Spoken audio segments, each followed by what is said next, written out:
بغلان کې یو ځل بیا له سلګونه ښوونکو څخه د اخیستل شوي عمارت پیژندنې کتاب ازموینې پایلې اعلان شوې. د بغلان پوهنې ریاست او د یاد ریاست اړوند د مرکزي بغلان ولسوالۍ پوهنې امریت او همکارو ادارو له لوري له شاوخوا 1200 د ښوونځیو له ښوونکو څخه د اخیستل شوي عمارت پیژندنې کتاب ازموینې پایلې د بسترې غونډې په ترڅ کې اعلان شوې او د مسؤلینو له لوري لومړني په لوړو نمرو بریالي ښوونکي وستایل شول.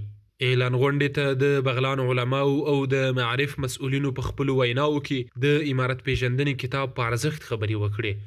د ښوونکو له لوري د یاد کتاب مطالعه کول یې ګټور وبلل او د تیر اشغال پر مهال د ښوونکو او د هغوی په وسیله د زده کوونکو د فکري انحراف د بیا سمولو لپاره یې د لا زیاتو هلو ځلو وعده وکړه.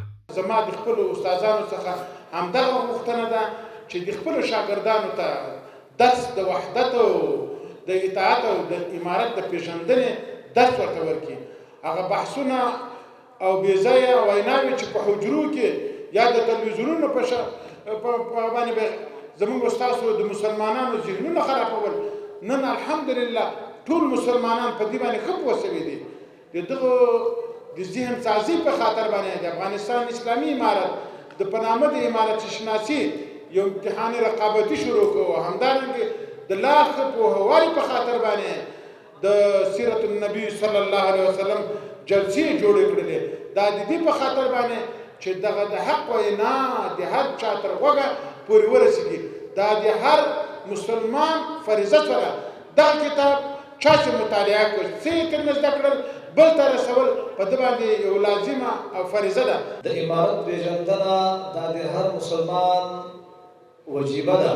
مستاسې د اهل سنت والجماعت مسلم عقیده ده چې په هر وخت او په هر زمان کې تعیین د امیر واجب دی.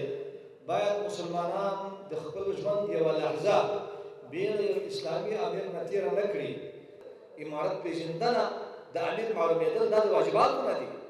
یوازې دغه معلمان صاحبان نه، باید د امارت پیژندنه هر محتاج د ملت هر وګړی او هر فرد د امارت حقیقت ورته معلوم کړي.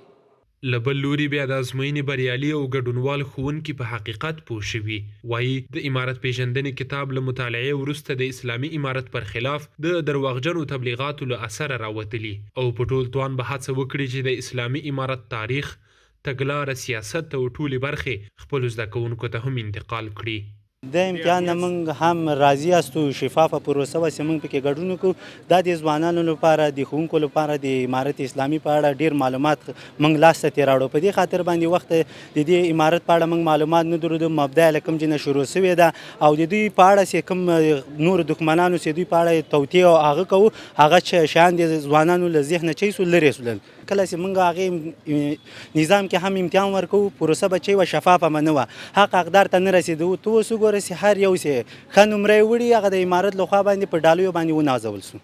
کتاب بسیار برای ما آموزنده بود. این کتاب تخمینم از 3 دفعه مطالعه کردم تا به آخر و بالاخره این مسئله جنگ‌های داخلی تا بالا ما دیگه امارت اسلامی دیگه باطلا پیروز شد و این مردم به خاطر قدرت و یک کله دیگه می‌زدن، بالاخره حق پیروز میشه. به خاطر بسیار آموزنده بود. اشغال اینمی خانه جنگی بود که دیگر هم میکشتن، چاپا میانداختن، اینی ضرراش بود. مردم از یک جا دیگه کوچ میکردن، آواره میشدن، در بدر بودن، گشنگی بود، تشنگی بود، پدرکشی بود، ناآرامی بود. اینی ضرراش. امارت اسلامی بالای همه مردم افغانستان صدا زده که بیاید در افغانستان و همه گره مورد عفو قرار داده و اونا هم بدانند که امارت اسلامی یک نظام اسلامی است و همه چیزشان در امن است.